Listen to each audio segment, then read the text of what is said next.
Has Critical Role turned into an evil campaign, a Magic the Gathering animated series, and some huge One Piece casting news? Oh, what a day!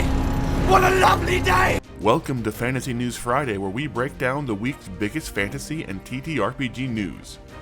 Today we're talking about some seriously deranged decisions in the latest Critical Role. Square Enix reveals that the latest Final Fantasy games may have been financial failures, and Magic the Gathering finally gets that animated series.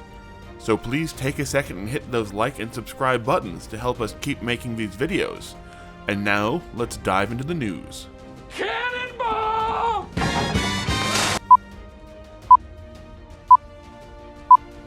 Critical Role went to some very dark places this episode as Bells Hell's tortured, brainwashed, beat, and killed their way through an episode that was hilarious, but also drove home just how disjointed and chaotic this party has become. Not only did Orem, who famously has issues around his dead father-in-law, who he saw as a dad, decide to kill Fern's dad instead of just letting Glumgut fly away with his unconscious body, but later Fern decided to let Nanamori work her horrifying magic on her bio-dad, turning the Sorrow Lord into a stretched-out piece of wall art on her loom to be interrogated. Oh, and after killing his bonded rider, Fern briefly flirted with the idea of using that trauma to bond with Glumgut on her own, with some psychic help from Imogen as a sort of Stockholm syndromed the emotionally devastated dragon into obeying and forming an attachment to Fern, all the while making it fly them back to Ligament Manor, clutching the body of its dead master in one of its hands. Even worse, it was revealed that the Sorrow Lord was literally going to take them all straight past all of Ludinus's defenses, so they could just breeze past his armies and try and kill him one-on-one if they had simply followed along with him. Oh, and it turns out that he may have actually loved Fern's mother as well, making his fate seem somehow much worse. They also cast Bane and Alter Memories a solid dozen times while constantly knocking out and reviving the emissary and his guard to try and get them to help their cause, and while they did eventually convert the lowly guard, the emissary basically got tortured all episode long when they couldn't rewrite his mind with Alter Memories, so they just turned him into a shrub. So somehow a random guard is going to convince the entire Unseelie court not to send an army to Ruidus, and even the cast members weren't really buying that that was going to work by the end of the episode. Hopefully minus one extra army. Yeah. Hopefully.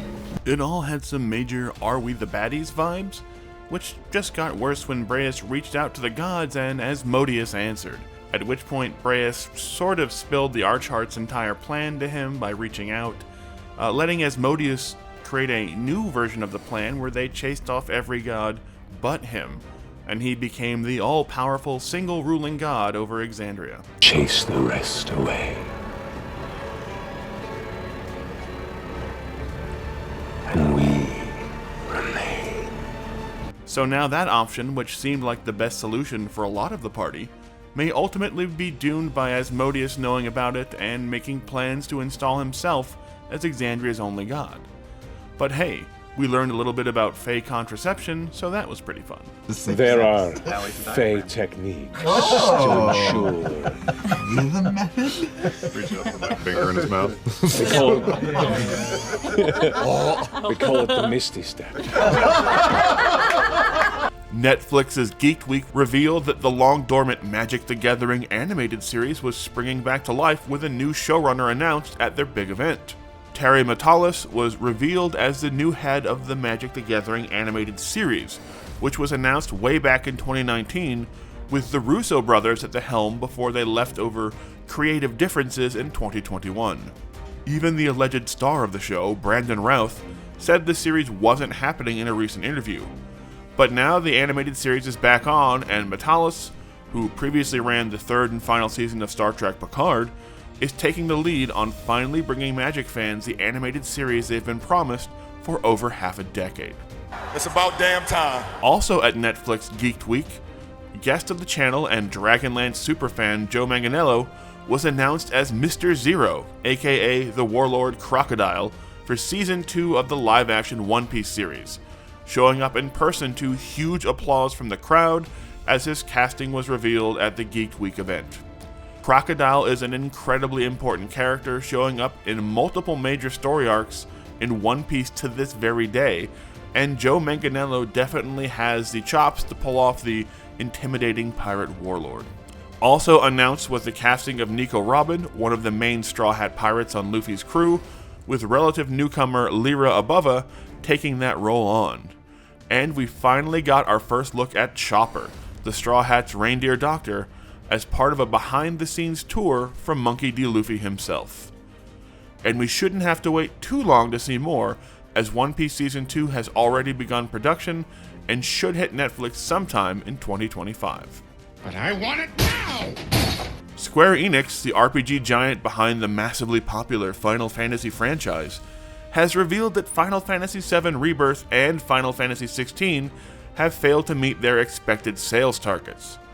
While both games were a massive critical success, in a newly revealed financial report from May, the gaming giant says both new games fell short of their expected profits. While part of the problem was attributed to the Final Fantasy games being PlayStation exclusives at the time, Square Enix also mentioned they had timed the releases poorly, often competing against their own RPGs from other franchises like Dragon Quest or other big RPG releases.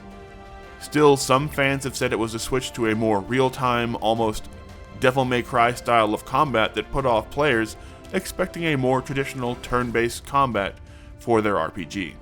But regardless, the next wave of Final Fantasy games will be coming to multiple platforms, starting with Final Fantasy XVI getting its PC release this week. Good news, everyone! And finally, some big updates from Dimension 20 as they prepare for the return of their beloved Misfits and Magic series for a second season next week.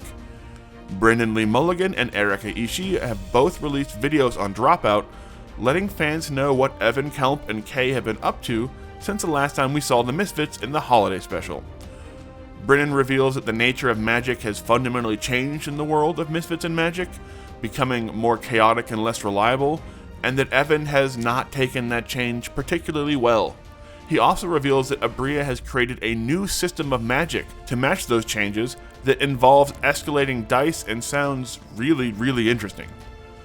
Erika also teased some potential changes in the relationship between Kay and Evan, and we got confirmation that it's been 3 years since the events of the holiday special, not just one, so expect a lot of changes when the cast finally returns for year 2 at Galpenny next Wednesday, the 25th. So that's all the big TTRPG and fantasy stories we have for you this week. Let us know if you think Critical Role crossed the line last episode, or if you love their brutal but hilarious methods in the comments, and don't forget to hit those like and subscribe buttons.